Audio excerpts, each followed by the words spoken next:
बिल्कुल आप देख सकते हैं कि यूकेएसएससी ने पेपर करवाया था तो कहीं ना कहीं जिम्मेदारी उनकी बनती है। अब पेपर कहाँ से आउट हुआ है, प्रेस से आउट हुआ है जहाँ पेपर छपता है, या जहाँ रखा जाता है ट्रेजरी में वहाँ से आउट हुआ है, या खुद आयोग के किसी व्यक्ति ने इसे आउट करा है, तो जिम्मेदारी तो आयोग की बनेगी जो इसे करवा रहा है।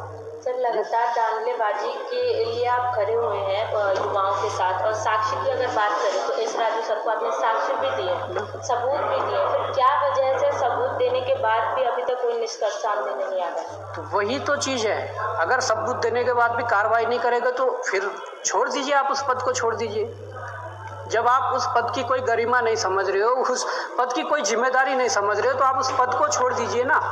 आप किसी ऐसे व्यक्ति के हाथ में उस पद को दीजिए जो उसकी गरिमा समझता हो, उस पद की जिम्मेदारी समझता हो। उनकी तो जिम्मेदारी ये बनती थी, जब हमने उन्हें ये सबूत दिए कि सर ऐसा हुआ है, तो उन्हें तो तत्काल कार्रवाई करनी चाहिए थी, उन्हें तत्काल संवाद जारी करना चाहिए था कि ऐसा हुआ है, तो इस पर हम कार्रवाई कर रहे हैं कि हमने क्या कार्रवाई करनी है, वो चीज़ें सारी इसमें होनी चाहिए थी। परंतु उनकी ओर से तो अभी कोई ऐसा कोई प्रतिक्रिया ही नहीं है। बिल्कुल धमकियां भी मिल रही हैं कि आप मुख्यमंत्री के खिलाफ ऐसा क्यों बोल रहे हो। हमने कहा हम बोलेंगे। तो कौन है ये लोग जो धमकियां दे रहे हैं आपको? अब देखो, हमने जहाँ तक देखा है ये निकल के आया है सामने, ये फोटो निकल कर आया है। इसमें आप देख सकते हैं पूर्व कैबिनेट मंत्री हैं, इनके साथ का फोटो है, इस नंबर का जो फोटो है, जो जिस नंबर से धमकी आई है, तो देख सकते हैं कि धमकियां भी कहीं ना कहीं ऐसे लोगों के माध्यम से आ रही है जिनकी अंदर सांठगांठ है, जो अंदर मिले हुए हैं। ये देख सकते हैं धमकियां आ रही है कि आपके खिलाफ कार्रवाई करेंगे, आपको कल तक पता चल जाएगा, ये चीज़ें हैं। तो देखिए, मामला बड़ा है और इसमें अंदर तक के लोग मिले हुए हैं, साफ सीधी ये बात है। इसलिए कोई भी इस पर कोई प्रतिक्रिया देने को तैयार नहीं है, और हम चाहते हैं कि हिमाचल की तर्ज पर इस पे भी सीबीआई जांच हो, तो सब दूध का दूध पानी का पानी। आपको नहीं लगता जो ये धमकियां मिली है ये उन कुछ बच्चों की हो सकती है जिनका सिलेक्शन हो गया, लेकिन आप आवाज उठा रही कि काली बेड़ों के साथ वो भी जा चुकी है? नहीं, देखिए, उन बच्चों को भी डरने की आवश्यकता नहीं है। देखिए, जो मेहनत से निकले हैं उनका हम भी समर्थन करते हैं कि ठीक है, परंतु जो मेहनत से बच्चे निकले हैं, क्या उनके कसूरवार हम हैं?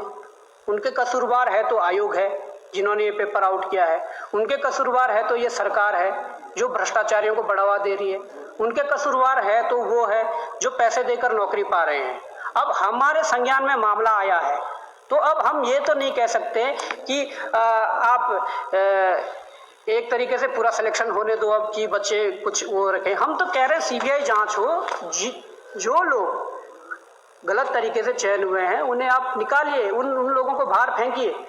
वो गलत तरीके से चयन हुए तो उन्हें आप बाहर फेंकिए। सर, इस बारे में आपने कुछ सबूत भी दिए थे यूके के ऑफिस में, उस बारे में क्या प्रक्रिया कहाँ तक पहुंची है? वो कह रहे हैं कि हम अपने स्तर से जांच कर रहे हैं। अब किस स्तर से जांच कर रहे हैं, चलो ठीक है, वो चीज़ तो है, पर ये सबूत तो लीक का सबूत हमने 21 तारीख को अध्यक्ष को दे दिया था।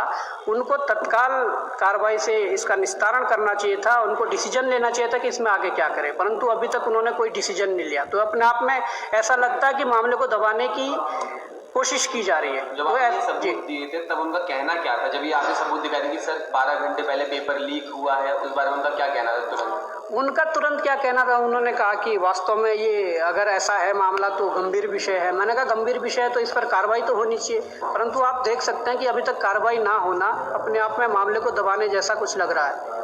तो इसलिए हम इस मामले को आगे भी ले जाएंगे, सरकार को, आयोग को जांच के आदेश देने पड़ेंगे। हम चाहते हैं कि जांच के यदि आदेश होते तो यहाँ के युवाओं का भला होगा। सर, आपने वन विभाग के लिए भी कहा है कि वन विभाग में भाई बहन चाचा और काम करने वाले वो सबको भर्ती मिली है, इस बारे में कुछ संगीन कुछ है आपके पास? वो वन विभाग का मामला नहीं, वो इसी भर्ती का मामला है। जो वन विभाग में नामजद आरोपी है, फॉरेस्ट गार्ड में जिनके खिलाफ FIR दर्ज हुई थी, वो इसमें लिप्त है। उन्होंने ही अपने भाई भाभी, खाना बनाने वाले, इस तरीके के अपने सगे संबंधियों को सिलेक्ट किया है और कई और लोगों को सिलेक्ट किया है। तो वो चीज़ें भी है, वो चीज़ें भी सामने रखी जाएगी, है ना। वो सामने क्या, वो रिजल्ट में सामने आ चुके हैं सब चीज़। सर, जिनका सिलेक्शन हो गया है उन लोगों का कहना है कि बहुत पवार राजनीति कर रहे हैं, बच्चे को गुमराह कर रहे हैं, इस पर क्या कहना चाहेंगे?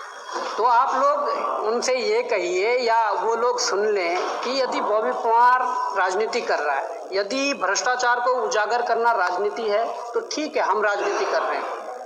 उनसे हमने पहले भी कहा है कि मेहनती छात्रों से हमें कोई गिले शिकवे नहीं है। हम जानते कि जो मेहनत करता है उनके वो किस प्रकार से संघर्ष करके उस पद को पाता है, परंतु जो यहाँ पर इनकी मेहनत पर पानी फेर रहे हैं, हम इनकी मेहनत पर पानी नहीं फेर रहे हैं। हमारे पास जब कुछ निकल के आया हम उसका विरोध कर रहे हैं कि वो चीज़ है, पर जिन्होंने पानी फेरा इनकी मेहनत पे, आप उनके खिलाफ मुखर होइए ना।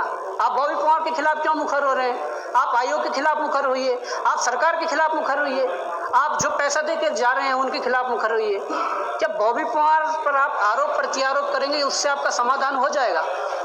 अगर ऐसा ही चलता रहा तो आगे आने वाली परीक्षाओं में ऐसा ही होगा, सीधी सी बात है। पर अगर आप बॉबी पवार का समर्थन करते हैं तो आगे आने वाली परीक्षाओं में कम से कम ये भ्रष्टाचार रुकेगा।